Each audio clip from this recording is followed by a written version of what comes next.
Баршаңызға қайырлы күн достар, сіздермен Алтынгүл. Бүгін сіздерге дораяки деп аталатын япондық панкейктердің рецептісімен бөліскім келеді.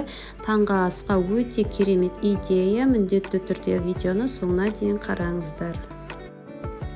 Бізге қажет ингредиенттер: жұмыртқа, ұн, қант, су, бал және қопсытқыш қажет. Барлығын видеоның астына жазып қоям. Ең алдымен ыдысқа жұмыртқаны саламыз, оның үстіне қант саламыз, жақсылап венчикпен араластырамыз. Енді бір шай қасық бал саламыз, барлығын жақсылап араластырып, оның үстіне ұнды саламыз.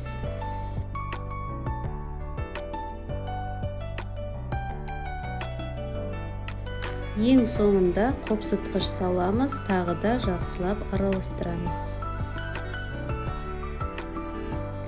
Су құямыз, араластырамыз. Біздің қамырымыз дайын.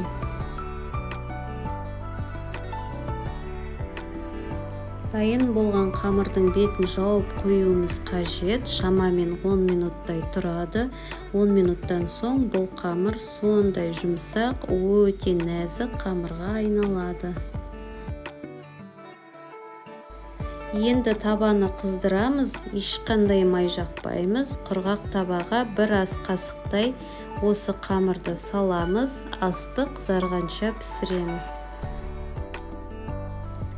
Бетінде кішкене тесіктер пайда болады. Бетінде тесіктер пайда болса, бізде панкейк пісті деген сөз.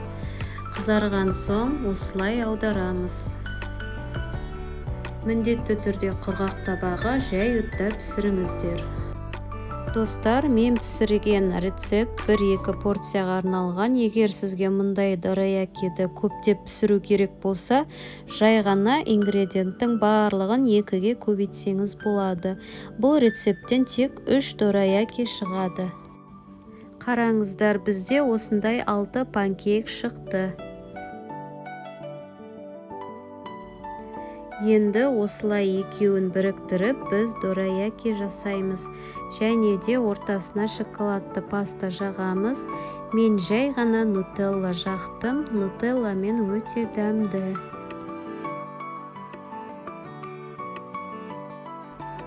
Енді келесі панкейкті үстіне қойып, қолымызбен осылай қысып шығамыз. Бұл жан жағы өзі сондай жабысқақ болып келеді. Сол себептен де уайымдамаңыздар, міндетті түрде жабысады. Барлық панкейктерді осылай жасап шығамыз. Негізі мен сіздерге айтайын, 1-2 дораяки өте тойымды. Міндетті түрде жасап көріңіздер, сіздерге ұнайтынына толықтай сенімдімін.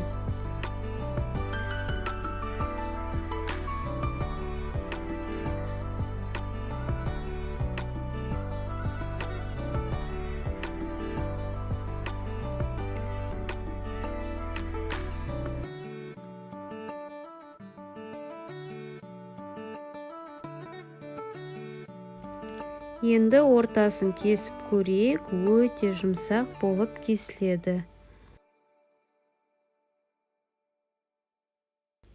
Достар, міндетті түрде жасаңыздар дегім келеді. Егер видеоны соңына дейін қараған болсаңыз, лайк қойып, комментарий қалдыруды ұмытпаңыз.